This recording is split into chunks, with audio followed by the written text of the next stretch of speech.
नमस्कार दोस्तों। पसीना आना ये एक बॉडी का कूलिंग सिस्टम है।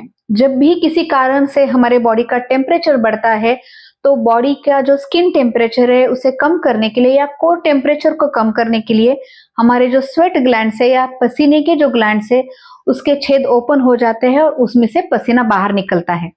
ये बाहर निकला हुआ पानी या पसीना हमारे स्किन सरफेस को ठंडा करता है और साथ ही में बॉडी का जो कोर टेम्परेचर है उसे भी कम करता है। साथ ही में हमारे बॉडी में जो टॉक्सिन्स है उसे बाहर निकालता है। हमारा जो बॉडी का जो इलेक्ट्रोलाइट बैलेंस है उसे मेंटेन रखने में भी ये पसीना हमें मदद करता है। तो पसीना हमारे बॉडी के लिए एक बहुत जरूरी है। खास करके ऐसे कुछ एक्टिविटी जो हमारे बॉडी का टेम्परेचर बढ़ाते हैं, जैसे कि दौड़ना, फिजिकल एक्टिविटी करना, एक्सरसाइज करना, बहुत गर्मी में धूप में जाना या बहुत ज्यादा मसालेदार खाना खाना या बहुत ज्यादा फास्ट खाना खाना।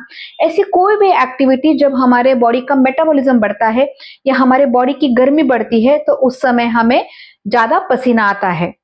इसके अलावा भी डेली एक्टिविटीज में भी पसीना आता है, लेकिन उसकी क्वांटिटी बहुत कम होती है। लेकिन हमारे आजू बाजू में ऐसे कुछ लोग होते हैं जिन्हें हर बार बहुत कम एक्टिविटी के साथ बिना गर्मी में जाए भी बहुत ज्यादा पसीना आता है या उनके हाथ पैर हमेशा गीले होते हैं, जैसे मानो वहां से पानी टपक रहा हो। तो आज हम लोग देखेंगे कि पसीना आना ये कब नॉर्मल है और कब इसे हमें एबनॉर्मल समझना चाहिए, और अगर ये तकलीफ है तो उसके लिए हम लोग क्या कर सकते हैं। तो इस वीडियो को लाइक करना, शेयर करना ना भूलिए और हेल्थ सेवी चैनल को भी जरूर सब्सक्राइब कीजिए।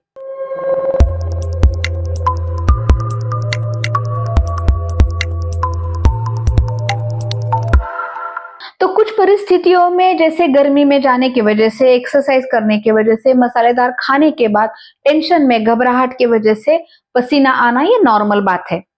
लेकिन अब हम लोग देखेंगे ऐसे कुछ कंडीशन जिसे हम लोग नॉर्मल नहीं कह सकते। सबसे पहला होता है हाइपरहाइड्रोसिस। कुछ लोगों में फिजियोलॉजिकली बहुत ज्यादा पसीना बनता है। उनके हाथ, तलवे, आर्म्स ये हमेशा गीले होते हैं, जैसे मानो पानी टपक रहा है, और इस कंडीशन को कहा जाता है हाइपरहाइड्रोसिस। अगर एक व्यक्ति को पहले पसीना बहुत नॉर्मल आता था और अचानक से कुछ दिनों से रात में ज्यादा पसीना आ रहा है, तो ऐसे व्यक्ति में tuberculosis, thyroid problem, hormonal imbalance या एंजाइटी ऐसी तकलीफ हो सकती है। अगर किसी में बहुत अचानक कुछ मिनटों में ही ज्यादा पसीना आने की शुरुआत होती है, साथ ही में दिल धड़कना, दिल में दर्द होना या सीने में दर्द होना, घबराहट होना, सांस फूलना ऐसी तकलीफ है, तो ऐसे व्यक्तियों में हमें पैनिक अटैक या हार्ट प्रॉब्लम, इन दोनों के बारे में जरूर सोचना चाहिए।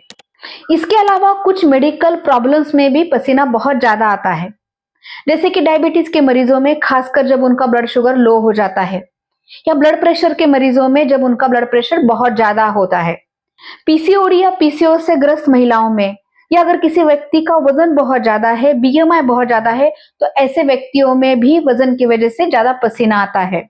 साथ ही में ब्लड प्रेशर की दवाइयां या एंटी डिप्रेसेंट लेने वालों में भी कुछ लोगों में ज्यादा पसीना आ सकता है। इसी के साथ साथ अगर पसीने से बहुत ज्यादा बदबू आ रही है तो स्किन का बैक्टीरियल या फंगल इन्फेक्शन होने के चांसेस है।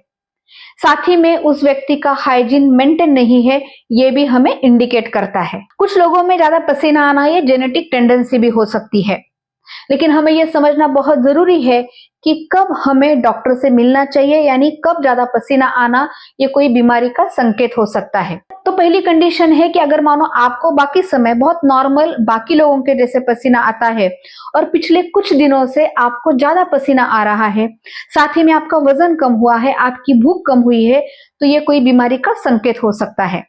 साथ ही में अचानक से बैठे बैठे ही ठंडे एनवायरनमेंट में भी आपको अचानक से पसीना छूट रहा है या सीने में दर्द हो रहा है, या अचानक से आपके रात में पसीने से कपड़े भीग रहे हैं, यानी कोई भी चीज जो पहले नहीं होती थी और अचानक से हो रही है, तो ऐसे समय पे डॉक्टर से सलाह लेना बहुत जरूरी है। तो दोस्तों, अगर आपको अचानक से ज्यादा पसीना आना शुरू हुआ है तो आपको डॉक्टर से जाके टेस्ट करवाना, डिस्कशन करना और ट्रीटमेंट करना बहुत जरूरी है।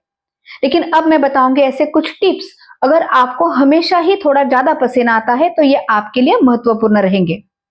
जिनको नेचुरली हमेशा ज्यादा पसीना आता है वो पसीने को कंट्रोल रखने के लिए कुछ चीजें जरूर कर सकते हैं, जैसे कि दिन में 1 से 2 बार नहाना, बहुत ही लूज कॉटन के कपड़े पहनना, प्रिफरेबली सिंथेटिक और टाइट कपड़े अवॉइड करना, खाने में कम मसालेदार चीजें लेना, चाय कॉफी का कम सेवन करना और पानी की मात्रा डाइट में ज्यादा बनाए रखना। पसीने की ज्यादा स्मेल ना आए इसलिए कुछ नेचुरल डिओड्रेंट जैसे आलम उसका यूज करना, या इवन आप नींबू या एप्पल साइडर विनेगर का भी यूज कर सकते हैं। मेडिटेशन करना या स्ट्रेस मैनेजमेंट करना भी पसीने को कंट्रोल रखने के लिए बहुत फायदेमंद होता है। तो दोस्तों, आज हम लोगों ने देखा कि पसीना आना एक नॉर्मल प्रक्रिया है, लेकिन नॉर्मल क्या है और एबनॉर्मल कब है ये समझना बहुत जरूरी है। तो ये वीडियो कैसा लगा हमें जरूर बताइए, और अगर आप भी इस समस्या से जूझ रहे हैं तो हमें कमेंट में लिख के जरूर शेयर कीजिए। हम लोग अगले हफ्ते फिर एक इंटरेस्टिंग टॉपिक के साथ मिलने वाले हैं। तब तक टेक केयर।